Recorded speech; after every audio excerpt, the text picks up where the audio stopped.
So I wanted to address this YouTube comment I have. So even Trump is restoring to the gaslighting we heard nonstop during the Biden years, when people were saying that's not the real Joe Biden. Yes, that was the real Joe Biden, with or without cognitive impairments. He's always been an enemy of the middle class and a raging left winger. Moreover, how do we know he was truly cognitively impaired, or that he now has cancer? Could he not have been acting in order to justify some of his tyrannical actions of the last 4 years? And could not the latest "Let's all feel sorry for Joe Biden" campaign be a public relations ploy to repair his tarnished image and restore trust in politicians generally? Finally, how convenient that Trump is now showing compassion for Biden when he trashed him nonstop for the last 4 years. With due deference, Bethany, you're trying too hard to make sense of all this instead of embracing the obvious explanation. They are gaslighting us. No, I'm not trying to make excuses here. I've said for you, it's a spiritual war. I mean, but I've seen it that way for a long time, and I just don't think most Americans see it that way. I think that's the reason, there isn't free speech. Like, Trump's written all these orders, these executive orders, and yet it's Groundhog Day all over again every day. Do you know what I'm saying? Like, so nothing changed. Why doesn't anything change? Do you think it's really no, it's the powers and principalities that are in dark places, and they have a dark stranglehold over Washington, D.C. in all levels. And so I think that anybody that thought that just somebody can come in and there's going to be people that'll take it down. No, you literally would need all the people that are in office to be people that are truly, rooted with, have the Holy Spirit, not just claiming Christian, but you know what I mean, truly have the Spirit, that then they won't be influenced by that stuff. But we have too many weak people there, too many sellouts, too many people. I mean, I never trusted any. I've done videos that I don't trust any of these cabinet picks. RFK Jr., Tulsi, former Democrats. I mean, they flipped, sure, okay. I don't trust Kash Patel, Dan Bongino. Yeah, no, not really. Not really, none of them. So, but I've said, I think there's people nobody does see that are probably more the true defense. I've never thought that these people were clones, as everybody was saying. I never thought these people were just actors like Joe Biden. I could never wrap my head around that. But those were all deceptive tactics. I mean, that's what the final war is about. It's it's the war in here.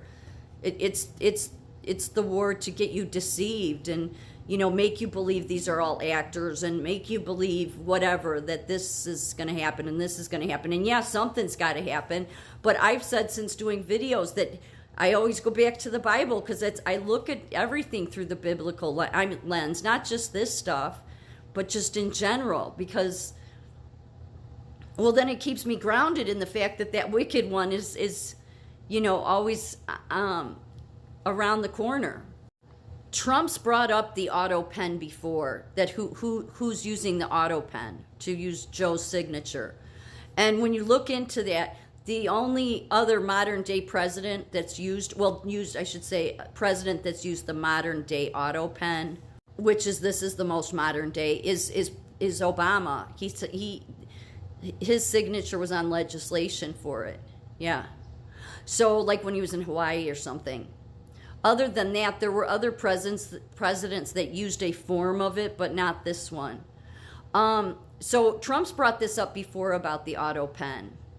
But what I think is telling with all of this, because I do see it through a biblical lens, is there's only been 2 Catholic presidents, Biden and JFK. Yet Obama, Biden, and JFK all seem to have this same thing surrounding them. Besides, well, Obama, he wasn't, I mean, as far as I know, he wasn't Catholic, but he was entertained. He had private meetings with the Archbishop of Washington, D.C., and some Vatican officials, and so did Biden. And they both had a lot of Catholic cabinet members.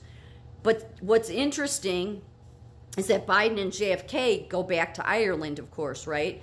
Okay, no big deal there, but they're Irish Catholic. Ireland is very tight with the Vatican, and yet, which is why those early founders, you know, those sects of Protestantism that came here in 1700s, saw it as alarming because they were fleeing the Church of England, which was the Catholic Church. And so that's why there were so many people, even going into the 60s with Kennedy, that were like, no, this is not good. And yet then Kennedy and JFK, before even getting elected, pays for that airlift to America, which brought Barack Obama's dad here, right? Okay.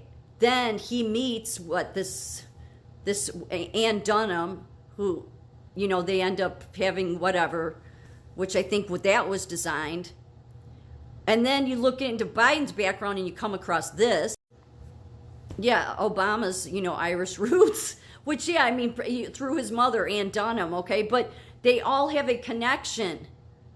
All Democrats, two of them Catholic, yet Obama was, pretty much all in with the Catholic agenda too. And yet Obama, we never would have got him if JFK, going all the way back to the 60s, hadn't paid for those 2 flights coming from Kenya. We would have never got him, because his father would have never ended up here and then met Ann Dunham, and then. So it's very designed. I mean, that alone should tell people, like, there's some connection with all this. That's too many coincidences. So I don't think Trump's trying to gaslight people. I think the problem is, it doesn't matter who is in, it's the powers and principalities behind them. And there's nobody that can take that down. Because, I mean, I think we can lessen it, but that takes having to get the right people in that are truly not going to be influenced by that wickedness. That I've always said it's a biblical war. It always has been, though. And so I think Trump bringing highlight to this is because it's still those shadowy figures. Who are they? And I think they go back to the Vatican. I think it's the Vatican. I think everybody's made these claims that it's the Jewish, and maybe there's the Jewish sect that's involved with the Vatican. I don't know, but ultimately it's that false prophet seat there that seems to have the most stranglehold on, if you want to look at it from a flesh point of view, but that seems to have this hold, and I think that it was controlling Obama, Biden. And even though JFK tried to separate himself because people were too worried about him letting the Vatican get in, because that's what people were concerned about, is you're going to let that Vatican get in our White House. And so he made sure, like, not to bow to the Pope when he went to see him, and he really tried to distance himself. And it doesn't say that he ever had any secret meetings with the Archdiocese of D.C., and neither did Bobby Kennedy, for what I could find. But yet all of these seem to have this connection, and it's to that damn Vatican. So even though I can understand what you're saying, I don't think that Trump's trying.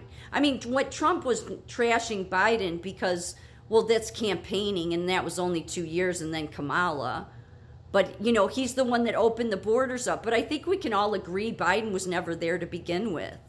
He just wasn't. Who knows if he even ever wanted to run.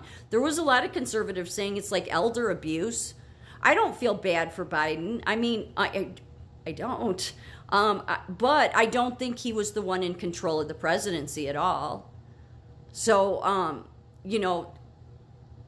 that's what I think what the American people need to see is that it's not about parties, and it's a spiritual battle that you need to look at it from.